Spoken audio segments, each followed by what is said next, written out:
Hey, what's up, everybody? Video 44 coming at you with another video. All right, so as per request, man, somebody in the comment section asked me to do a Rockets video, or more Rockets videos, rather. And you know what? That's going to be easy for me to do because I'm actually as intrigued with the Rockets as I am any team in this league right now. I really am, and I need some basketball to talk about because I've been talking about a lot of life stuff. I am a basketball mind as it pertains to the NBA. What it really comes down to is I just glanced at the Rockets roster, and honestly, man, the first thing that comes to mind with the Rockets is KPJ's absence. You have to account for the fact that he's no longer going to be with the roster. Now, who's to say what this is going to be? These are all alleged, circumstances that are going on. But at the end of the day, he's out on bail, and it doesn't look like it's going to be an easy going process for him legally. And they're going to be an investigation from the league, obviously an investigation from the team, although the team can't do anything at all to him but engage in their own investigation until I believe it's the NBA has done their investigation. I don't think it's on the team necessarily to be able to do anything at this point in regards to suspension or anything like that.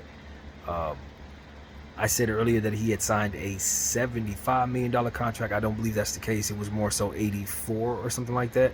Somewhere around $15 million guaranteed if he's waived, which it looks like he may be waived. I heard a report that he is expected to be waived.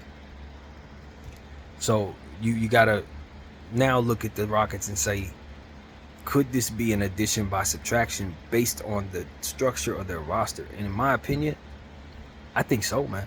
I'm not going to lie to you guys. Now, granted, you don't want to remove Kevin Porter Jr.'s talent from the roster.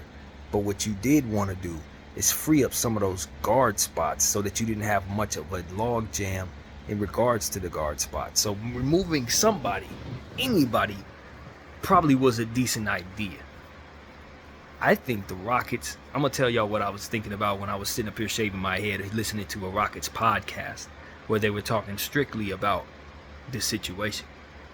I really genuinely think the Rockets already thought that KPJ would possibly do something that would more or less throw his career away, because they loaded up on so many guards that of a high level. When you talk about signing Fred VanVleet to a multi-year deal at a max contract, drafting Amen Thompson with the 4th overall pick, those are both natural point guards. Now, granted, Amen Thompson is a guy who can play probably 3 or 4 positions, and because of his possible deficiency shooting the ball, I have to actually see he can't shoot, because I did see him hit a couple shots, so I don't know if his shooting is a bit underrated, but nevertheless, he's not expected to stretch the floor, and because of it, it could be a real problem if he can't hit a 3-point shot. But nevertheless, he's got so much talent in just about every other aspect of the game, including being one of the most athletic players in basketball as soon as he steps on the floor. You don't draft a guy like that if you're so high on KPJ or if you expect for him to play a lot of games. I think based on what it is I'm learning about KPJ's history, I think it was a good chance the Rockets were going to try to get rid of him right away. Either way. And this just further forces that to be the case. Now, the problem is also is when you have a player that talented, even though you got him for pennies, because the Cleveland Cavaliers basically gave him away for a top 50 swap or something like that, just basically a type of pick that doesn't hold any value. You kind of don't feel so bad about losing his value based on that. But then again, they just signed him to a big contract. You kind of want to see him do his best, or at least you want to be able to trade him for something that can get you back what it is that his talent level would be. Now he evaporates into nothing, assuming that he's waived. So that does take away from the overall upside of the team based on a talent perspective. You just are not going to be able to recoup that.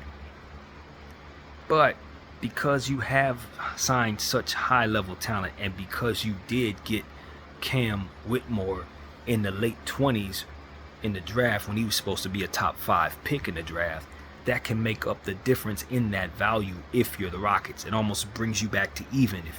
So for me, when I look at the Rockets, the thing that most intrigued me about the Rockets is just how high each player's level actually is with these young players that they have. You're talking about Jalen Green, Amen Thompson has already said, Alperen Sengun, Jabari Smith, uh, you know, Cam Whitmore.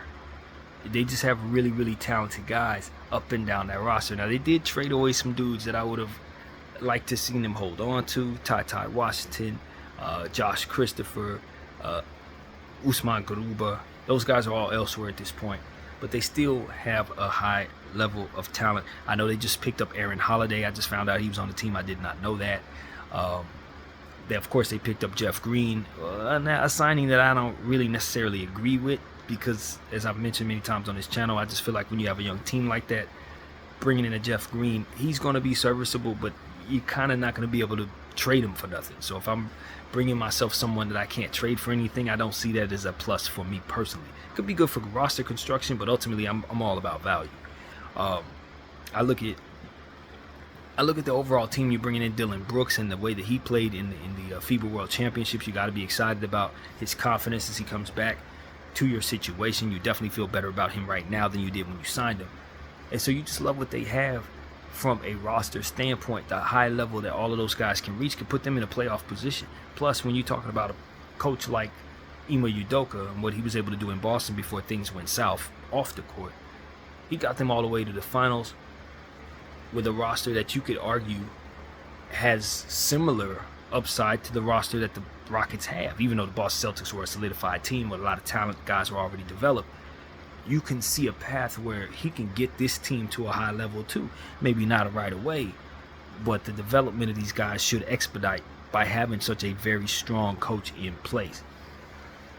I really like the Rockets. Y'all know I do. I'm not a Rockets fan by any stretch of the imagination. I roll with the Lakers at all times. But when you talk about rosters that I'm intrigued by this season, the Rockets are probably at the top of the list. The problem is, I had KPJ worked into the equation as a very high-level combo guard that can possibly play 3 positions, if not 2 for sure. 2 and the 1. So while I do like the idea of removing him based on the ability to put Cam Whitmore more so involved, obviously Fred VanVleet's going to get his minutes regardless, but you can see situations where some of those guys get more minutes for which you would be better for having.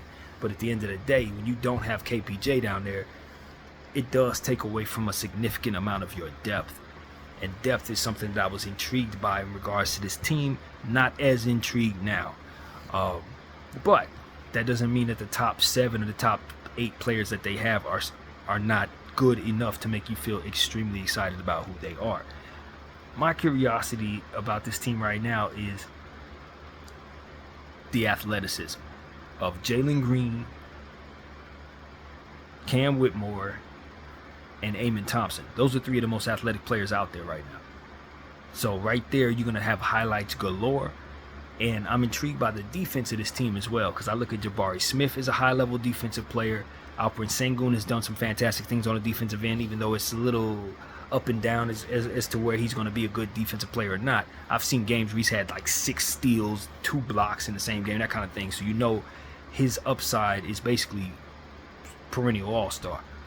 And he should contribute to the defense. I look at Cam Whitmore's defensive ability. He's shown me some good things in the summer league that shows he can move around. He also had a game where he had like 7 steals in the summer league or something like that. I think it can translate to the big leagues. And then of course, Amen Thompson is a known defender. You know he can defend pretty much every position with his athleticism and his talent. So for me, I'm intrigued by what they're going to be able to do on both sides of the floor. You're talking about Dylan Brooks. As we mentioned, he's a fantastic perimeter defender, very quick from the inside of the paint to the outside of the perimeter. You know he's going to be able to do some things there. And I just love the idea of them having defensive players on the team that can ultimately come together to make them a much better defensive team than they were last year, for which they were not very good at all. Think of a guy like Jock Landale that they picked up from the Phoenix Suns. He's also a player who I'm intrigued by. I don't know that I love the contract that he's on. I think they may have overpaid him, but ultimately he's going to continue the upside, the trajectory that he has, that he showed with the Phoenix Suns last year, for which I said he had a mini breakout. You know, for a role player playing backup center, he did a really good job, and I think that's why he earned the contract. So I like what he brings to the table in replacing guys like Usman Garuba. You know, Garuba was a defensive player, but kind of had some offensive deficiencies. You can bring in a guy like Landale, maybe see that as an upgrade with less upside, but more of a floor, I guess you could say, than Garuba. I do think they'll miss a guy like Josh Christopher, of whom they traded away to the Memphis Grizzlies for the infamous 2 second-round picks, which seem to be just basically, if you want to get rid of a player who you know damn well has more upside than you probably want to develop, for whatever reason, you just give him away for 2 picks. The Knicks did the same thing with Obi Toppin. I still think that was ridiculous. But that's what the going rate is for players that you ultimately don't want to develop. 2 second-round picks. So we kind of made a joke about that in the summertime. But either way, you see the Rockets being in a position to really do some damage. You look at Fred VanVleet on this roster, who also plays defense. And I know people don't know of Fred VanVleet to play defense in a lot of cases because they see him as a shorter guard or whatnot, but he does excel on the defensive end and will help this team overall have a good defensive core.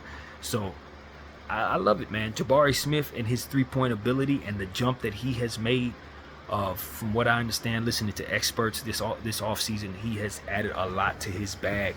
Already a elite three-point shooter. Just that's what he does. He's basically the second coming of Rashard Lewis. But I think his upside is much higher than Rashard Lewis, believe it or not, because of what he can do on the defensive end and how many shot blocking circumstances that he can provide to the table to assist with what is already down there, which should be a good perimeter defensive team. So as I told you guys, I think the Rockets are one of the best young teams assembled. Unfortunately, I had KPJ very much a part of that vision, and with him removed from that, I don't feel exactly the same way. I really don't, because his upside is ridiculous, as we know. But with him being off the squad, assuming he's going to be waived from the team, and assuming he's probably going to have to go sit down for what he allegedly did, you see opportunities for guys like Cam Whitmore and Amen Thompson, who maybe didn't have solidified roles. Well, I guess you could say they did have solidified roles, but not as many minutes guaranteed as they're about to have right now. So I think it's a good thing. I think those are ready-made players who can come in and provide a great deal of a floor for you with their talent. Even if they're not quite ready to be superstars, they're going to come in and be fantastic role players for you right away. And I tell you, as a fan of fantasy basketball, I have more Rockets on my teams than any other squad. I really do. I got more Rockets than anybody else because I'm big on Sengun. I'm big on Cam Whitmore, whose value is basically undrafted, which I know he's going to immediately upplay right away. He's going to blow that away. People should be drafting him, especially under these circumstances. Obviously, Fred VanVleet, I drafted him a few times, but I thought KPJ and Jalen Green could take away from his minutes, and they won't. Should have drafted him more. And of course, Jalen Green is a player who was drafted second overall a couple years ago. His development hasn't gone the way I thought it would go, but I haven't forgotten just how elite his athleticism actually is. This dude can do things that we haven't seen him do yet, including turning the corner in regards to getting low in a way like a Giselle does. He's really different athletically, and I don't think we've actually seen that yet. The way that he can just get low. It's hard to explain what it is that I've seen him do when scouting him 2 years ago, but what I can tell you is his athleticism is only 50% of what it is we've actually seen. This dude can fly. He's faster than everybody else. He can dart all over the floor about as quick as anybody. So when you put him next to Amen Thompson, you understand you have two of the most elite athletic players in basketball on your roster if you're a Houston Rockets fan. And like I said, Alperen Sengun, I think he's close to a basketball genius in my mind. I don't think there's too much he can't do. Alperen Sengun is a fantastic passer, rebounder, scorer on the inside. He puts his back to the basket with a big body, over the hook, over the back type hook shots and things of that nature. He makes plays from those circumstances as well. He can shoot the ball some as well, mid-range game. He doesn't have too many holes in his game at all. And so for me, Alperen Sengun is a player I picked up a lot throughout the course of my fantasy draft process. And again, I want to double back to Cam Whitmore because I just don't think Cam Whitmore has been respected when you consider his draft stock was supposed to be top 5 and he fell all the way to 20-something based on health concerns or whatever, some type of health thing that just really did not manifest at all. When you saw him in the summer league, he was 100% healthy, and he was exactly who it is that you were hoping the Detroit Pistons would possibly draft. So for me, they just picked up a free superstar for no reason. If they just develop him properly, he could turn into exactly what it is people say he's going to be. And he can do a lot of things. He's obviously a high motor player, a lot of athleticism, more or less a huge Westbrook type of motor. He's going to dunk on you a lot of the time. He's going to pull down boards quicker than most. He's going to get to 50-50 balls quicker than most. And when you have him next to Amen Thompson, who's also going to beat you to 50-50 balls a lot of times, who's also going to get to rebounds at an enormous rate, who's going to be able to dart through the lane better than most, I just feel like this is one of the most intriguing teams that I've seen, man. From an athletic standpoint, you're going to see next level athleticism on the Rockets floor where you will not see that in most other situations. Just based on those three specific players: Cam Whitmore, Jalen Green, and of course Amen Thompson. So that athleticism is worth the price of admission. I'm going to be watching the Rockets a lot just to see those three do what they do. And when you double back and look at what they have with Fred VanVleet, that's an all-star level player who's going to help them with some elite shooting, and that is where we have concern. With the exception of Jabari Smith and Fred VanVleet, I'm not so sure who's going to stretch the floor for them on a consistent basis. KPJ is considered a pretty good shooter, obviously out the door. So Jeff Green should be able to help some. Obviously, we just saw Dylan Brooks hit 7 out of 8 threes. I never expect to see that again. Never expect to see that again. In fact, Dylan Brooks is somebody I call Dylan Bricks because he is such an inaccurate scorer who is so aggressive in his jump shooting. Hardly ever makes them. But if he's going to improve in that area and improve on his shot selection, he's going to help this team. By default, defensively, he's going to help you anyway. But offensively, it's going to be about shot selection and coaching him properly so that he doesn't have the green light to take so many shots away from guys who should be shooting. When you have Amen Thompson on the team, if he's going to be a deficient shooter, now you got two players on the floor who you need on the floor for defense who are likely going to be bricking shots. So that's going to be a thing that you have to pay attention to. Offensive rebound is going to be important because of it. Look at Jabari Smith. He is going to be somebody who, if he could make the jump that he's expected to make, which is a significant one, if he's able to make that jump, he's going to take this team to an all-star level, or to a playoff level, rather. You can see it coming because you know what Alpern's going to do. You know what Fred VanVleet's going to do. You know what to expect from Jalen Green to an extent. And that's another player who you hope to make a big jump. But for him, it's just like Dylan Brooks. Shot selection. Are you going to be mature on that basketball floor to pass at the shots you shouldn't for the passes that ultimately you should make? Because Jalen Green is a player who, if you let him, he'll attempt 30 shots. No conscience.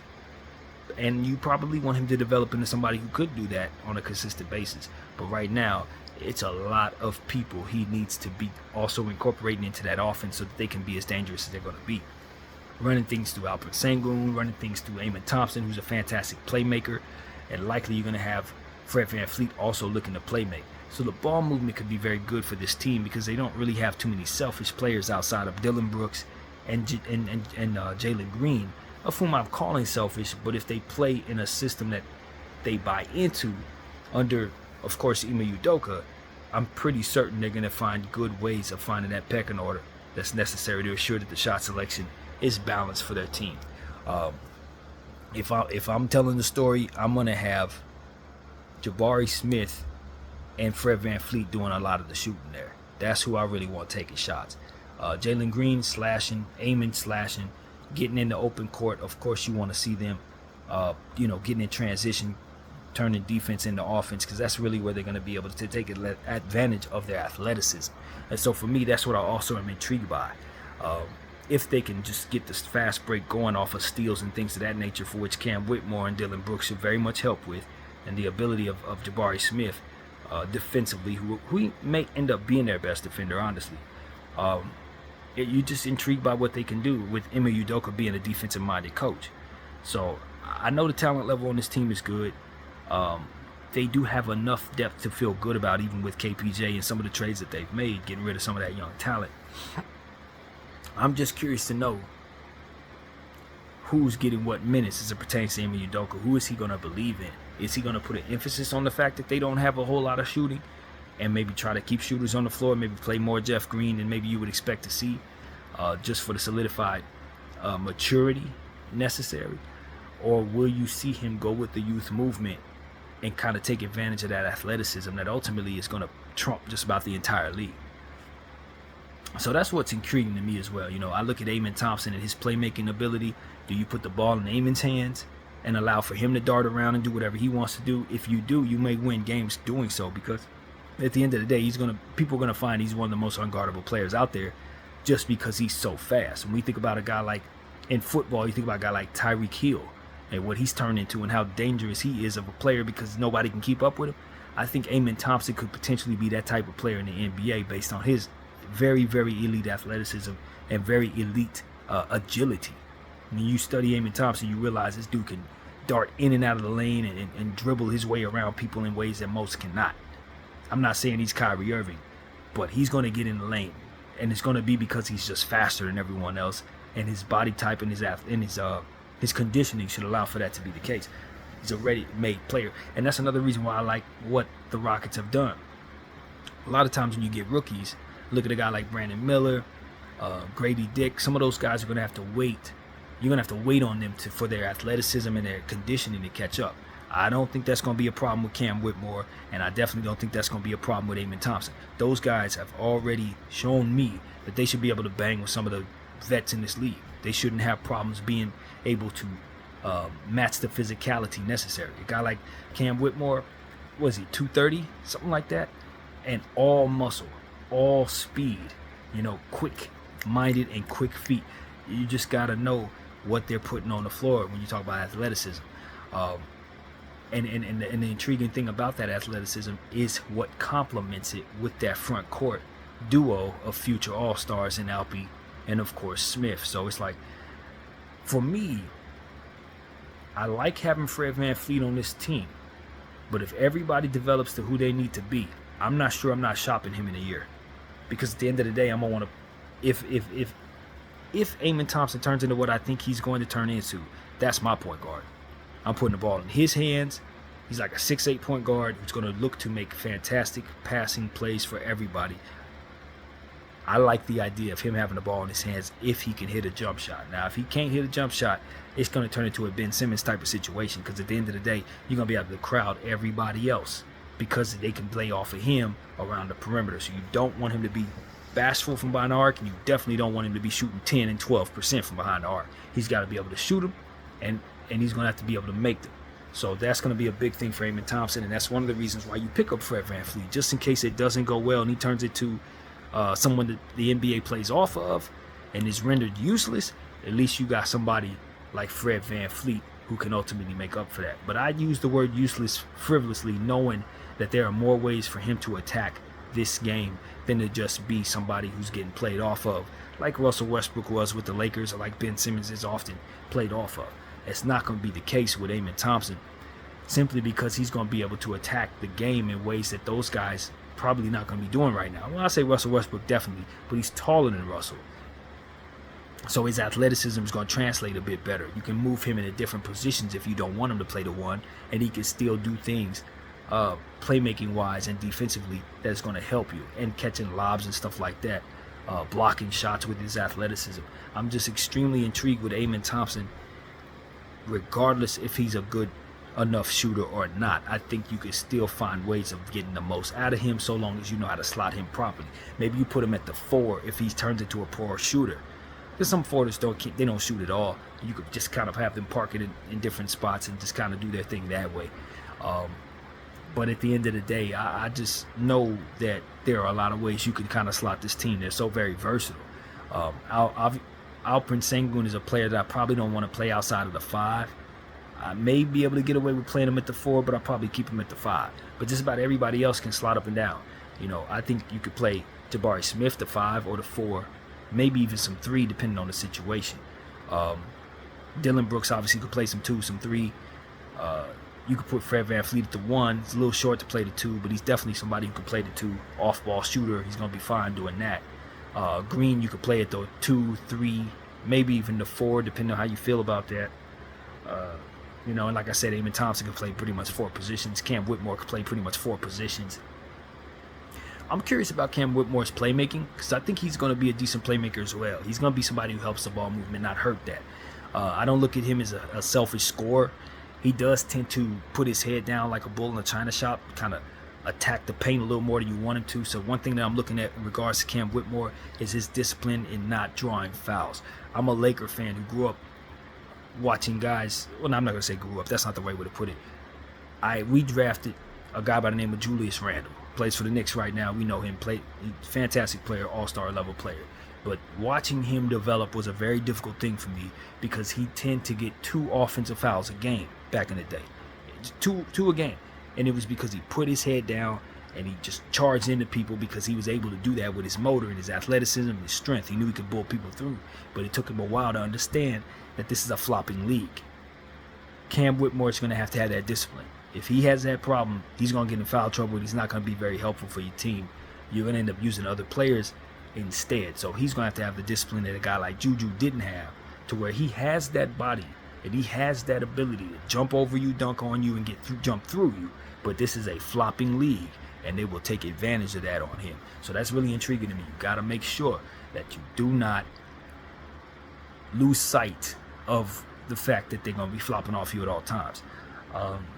And I think Amen Thompson's going to have to learn that too. You know, guys are going to flop off him like crazy. They're going to understand that they can't move left to right with him. They're going to understand that he's going to be so slippery getting into the paint that he's going to probably change the game in regards to how quickly you expect a person to be able to get into the lane and how much he's going to be able to avoid just with how agile he is. And that's the thing.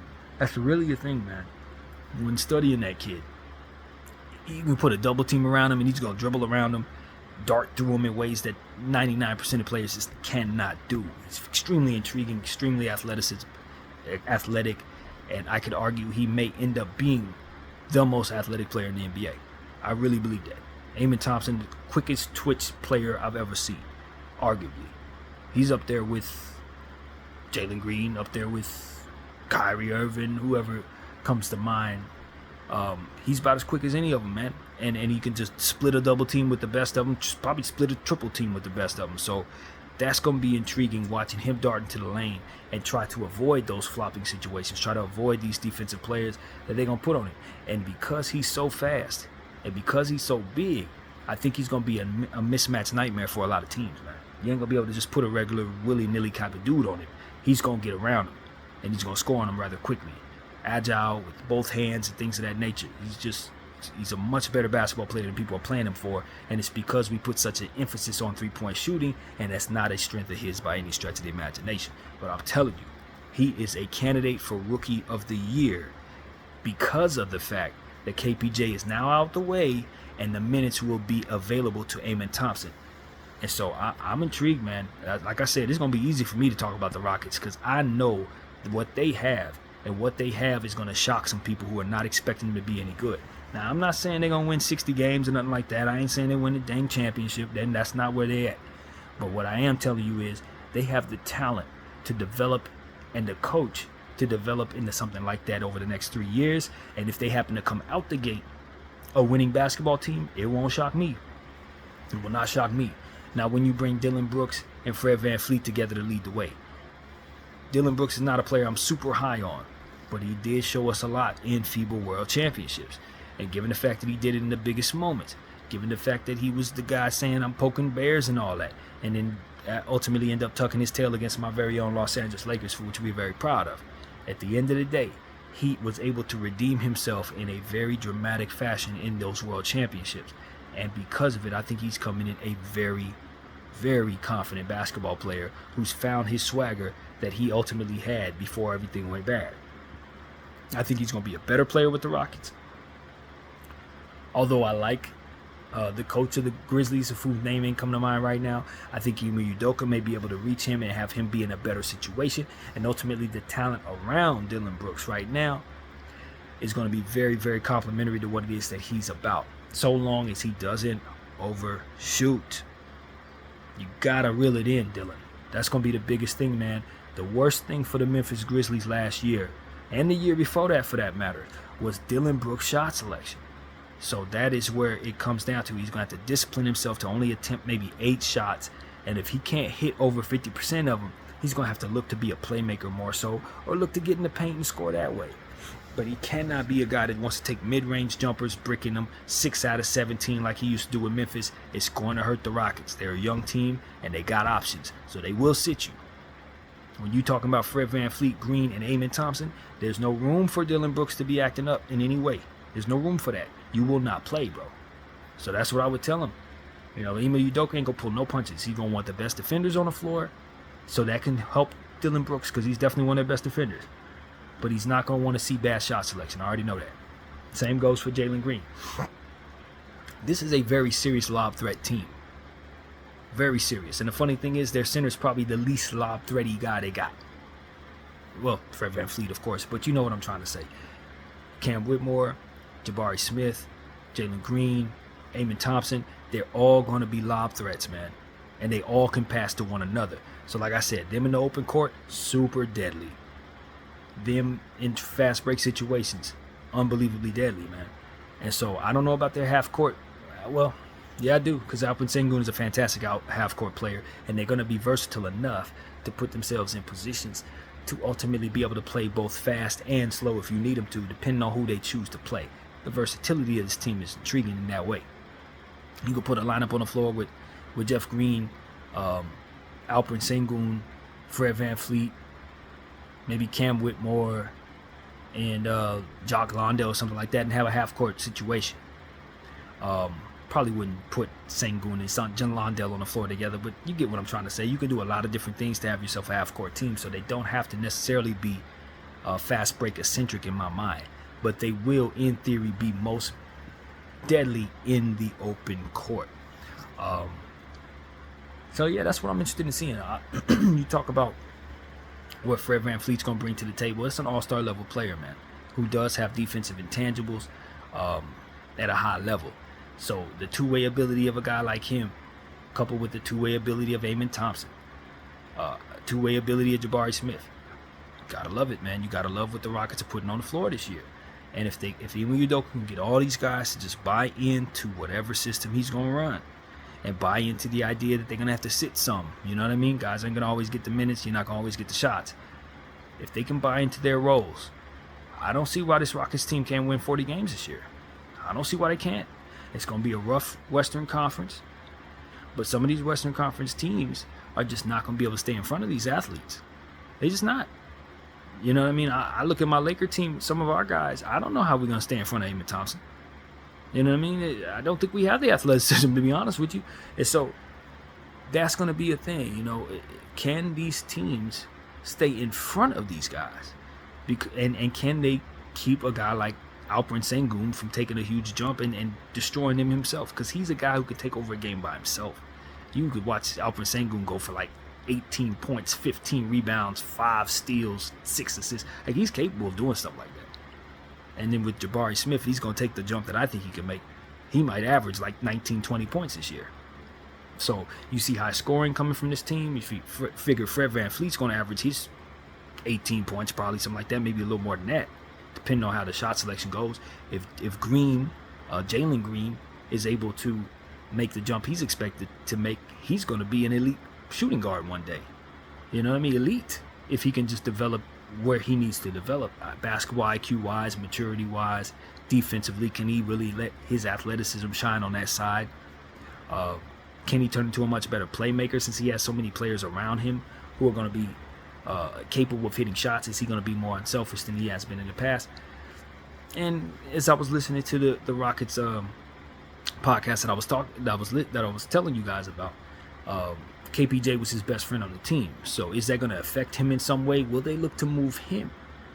I don't know if that's not the worst idea, depending on what you want to do with the Rockets team, because at the end of the day, they do have a lot of players that they have to play, and maybe a need for some more depth at this point. But I don't think it's any rush to move anybody, and I'm not sure who I would want to move in the grand scheme of things this early. So that's what's on my mind in regards to the Rockets. Don't think I'm making any trades, anything like that. I just want to see those players that they have, the front 7 youngsters that they've just picked up over the last 2 years, come together under Ime Udoka's tutelage and ultimately expand on what it is that we think could potentially be a very, very talented basketball team. So that's really where my head is with the Rockets, man. You know, Cam Whitmore is a guy I just think the world of, and they got him for pennies on the dollar, you know. And so for me, it's like, how do you work him into the equation? You think about a guy like Jae'Sean Tate. You can't go too far without talking about Jae'Sean Tate, because he's also one of those nice young players who can do a lot of things for you. Defensively, rebounding the ball. Obviously, he's somebody who's going to play in the paint. If you watch his game, he tends to keep it inside 15 feet, but he does a lot of damage there. Playmaking, offensive rebounding. He's also somebody you could potentially be a lob threat, a very high-level role player. So you're intrigued by his ability to kind of slip in and play multiple roles and assist with Dillon Brooks and Jabari Smith defensively and stuff like that. So we don't want to forget about Jae'Sean Tate by any stretch of the imagination. Definitely somebody who I could consider being someone that they can move if they want to make a trade without getting rid of their full core. He's also somebody who's going to eat into the minutes of a guy like Dillon Brooks and Cam Whitmore as well.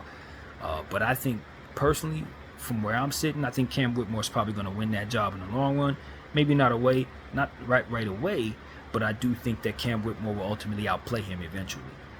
So these are things that you just think about, man. They have more depth than I've given them credit for based on the insertion of Jae'Sean Tate into my mind's eye. You just simply have to account for him and what he can do if for some reason somebody goes down. He's a high-level guy who can help you win games.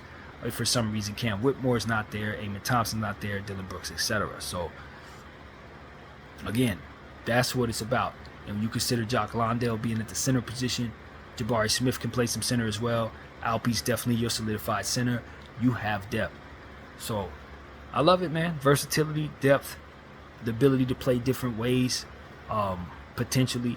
The only thing you wonder about is, can they get enough three-point shooting to keep up with this era? That's the only thing. Because I only see two real shooters on the team. To be honest with you, and Fred VanVleet, whose shot was not falling last year. And that is worth saying. Fred VanVleet had an off year last year with the Toronto Raptors. Albeit in a situation where he was hoping to get paid. There's a lot of stuff going on.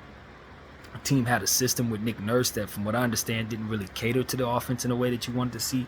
And they didn't have the type of draw of attention that he's going to have on this Rockets team. I think this Rockets team is potentially more deadly than that Raptor team last year.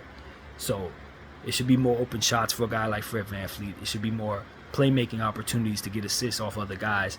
And of course, with a guy like Amen Thompson, you're going to be much more of a recipient of plays than maybe you would have been in Toronto, although Scotty Barnes is a hell of a playmaker.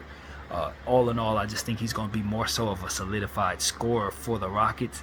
And I think that could be a good thing if his shot comes back around and he doesn't slump. But I'll tell you this, if Fred VanVleet does slump, he could sit too. You know, ain't nothing to put Amen Thompson and Jalen Green in that backcourt and start that process there. So I think injuries and things like that, this team should be able to withstand them and still be able to keep their mojo going. But you do have to wonder if injuries are going to be a thing. Cam Whitmore, we already talked about how they said there was some health issues with him. I don't know what they were. Didn't appear, but nevertheless, they're there in our mind. You think about a guy like Amen Thompson, who got hurt in the summer league. Is that going to be a reoccurring thing? Will he be 100% healthy? So these are things you got to think about. But all in all, if this team is healthy, if they buy into Ime Udoka's system, and if they continue to, if all of the players that we expect to make big jumps, this is a team that you're going to have to deal with in the Western Conference that I'm not sure is not going to be one of the better ones out there. I'm poised to give them time, though. I'm not telling you that I expect them to do nothing right away. But in the long run, the ceiling of this team is extremely high, even with KPJ now out of the picture. So, that's what I got to say, man. I hope I did this team justice. A Laker fan just talking basketball to you. My name is BDL44. I thank you all for watching. And I'm out.